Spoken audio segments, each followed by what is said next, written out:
नमस्कार, डेली 24 भारत देख रहे हैं आप। मैं हूं आपके साथ अनिता शर्मा और शुरुआत करते हैं देवभूमि स्पेशल की। अंकिता भंडारी हत्याकांड को लेकर उत्तराखंड में भारी उबाल देखने को मिल रहा है। दोषी और वीआईपी का नाम उजागर करने और सीबीआई से जांच कराने की मांग को लेकर सोमवार को स्थानीय विधायक मनोज तिवारी के नेतृत्व में सैकड़ों की संख्या में कांग्रेस कार्यकर्ताओं और स्थानीय लोगों ने मिलकर विशाल जुलूस निकाला और साथ ही प्रदेश सरकार मुर्दाबाद के नारे लगाए और प्रदेश सरकार सीबीआई जांच की मांग की और इसके बाद से विधायक मनोज तिवारी ने कहा कि जब तक प्रदेश सरकार सीबीआई जांच नहीं कराती तब तक कांग्रेस पार्टी पूरे प्रदेश में प्रदर्शन करती रहेगी और कहा कि जिस तरह से बीजेपी की महिला मोर्चा कांग्रेस का पुतला दहन कर रही है, ये अपने आप में हास्यास्पद है। सरकार की सारी जो कमियां हैं उसने अंकिता भंडारी का जो केस हुआ है उसको जिस तरह से दबाने का काम किया है,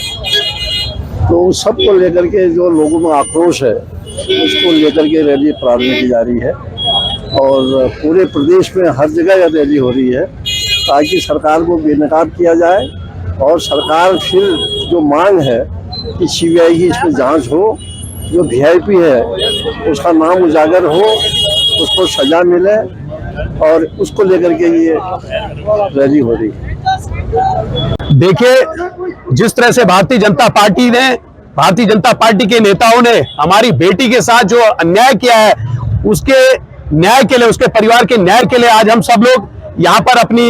एक न्याय यात्रा निकाल रहे हैं और प्रदर्शन कर रहे हैं और मांग कर रहे हैं कि उसको न्याय मिलना चाहिए हमारी उस बेटी को। और आज निश्चित रूप से हम सरकार से मांग करते हैं कि सीबीआई जांच की संस्तुति करनी चाहिए और सीबीआई की जांच किसी हमारे सुप्रीम कोर्ट के सिटिंग जज के अधीन होनी चाहिए, तभी उस बेटी को न्याय मिलेगा और पर्दाफाश होगा। और जो वीआईपी है उसका नाम उजागर क्यों नहीं प्रदेश सरकार कर रही है, उसका नाम उजागर होना चाहिए, जिसकी वजह से उस वंत्रा रिजॉर्ट को तोड़ दिया गया, उसको डिमोलिश कर दिया गया, पूरे सबूतों को नष्ट कर दिया गया। इस बात को लेके आज आम जनमानस, कांग्रेस से लेके आम व्यक्ति आज आक्रोशित है और इस आक्रोश रैली में अपना रोष प्रकट करेगा और न्याय की गुहार करेगा। तो वहीं मुख्यमंत्री पुष्कर सिंह धामी के नेतृत्व में राज्य सरकार द्वारा आमजन को सरकारी योजनाओं का सीधा लाभ उपलब्ध कराने के उद्देश्य से संचालित जन जन की सरकार जन जन के द्वार कार्यक्रम के अंतर्गत सोमवार को जनपद नैनीताल के विकास खंड कार्यालय में बहुउद्देशीय शिविर का आयोजन किया गया और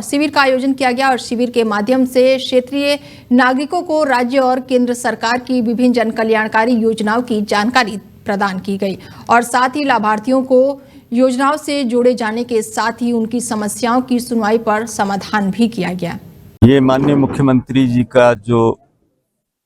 ये अभियान चल रहा है जन जन की सरकार जन जन के द्वार, आज यहाँ ओखलकांडा में इसका शिविर का आयोजन किया गया है। इस आयोजन में हमें 200 से अधिक एप्लीकेशंस प्राप्त हुई हैं। अधिकांश जो जन समस्याएं हैं उसमें मानव वन्य जीव संघर्ष और अभी हाल ही में यहाँ विगत सप्ताह जो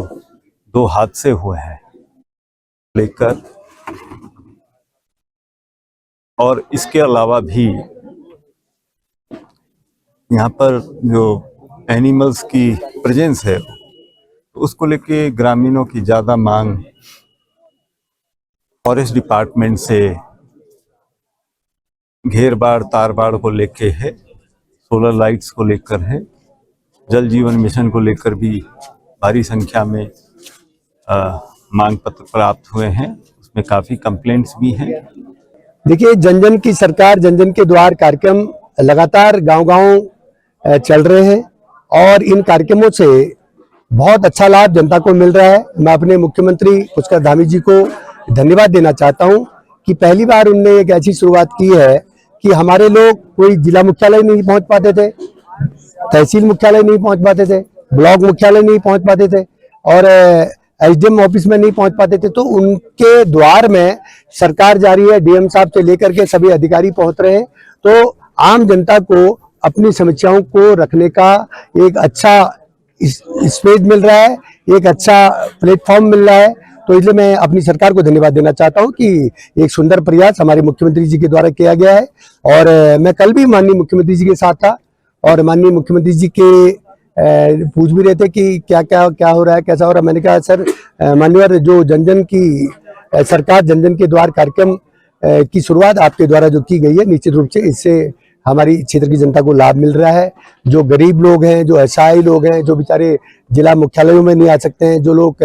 माननीय जिलाधिकारी महोदय के पास नहीं आ सकते हैं, उनको सरकार की योजनाओं का लाभ मिल रहा है। तो वहीं जनता मिलन कार्यक्रम के दौरान वृद्ध आनंदी देवी अपने आवास संबंधी शिकायत लेकर पहुंची और उन्होंने अपनी पीड़ा साझा करते हुए भावुक स्वर में जिलाधिकारी को कहा कि आप जिलाधिकारी नहीं, मेरे छोटे भाई हो और अपने क्षतिग्रस्त आवास की स्थिति स्वयं आकर देखने का आग्रह किया। उनकी बात को गंभीरता से लेते हुए जिलाधिकारी मनीष कुमार ने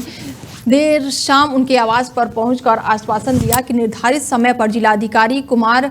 श्रीमती आनंदी देवी के घर पहुंचे और साथ ही क्षतिग्रस्त आवास का स्थलीय निरीक्षण किया और इस दौरान उन्होंने वृद्ध सहित अन्य लोगों से उनकी समस्याएं भी सुनी।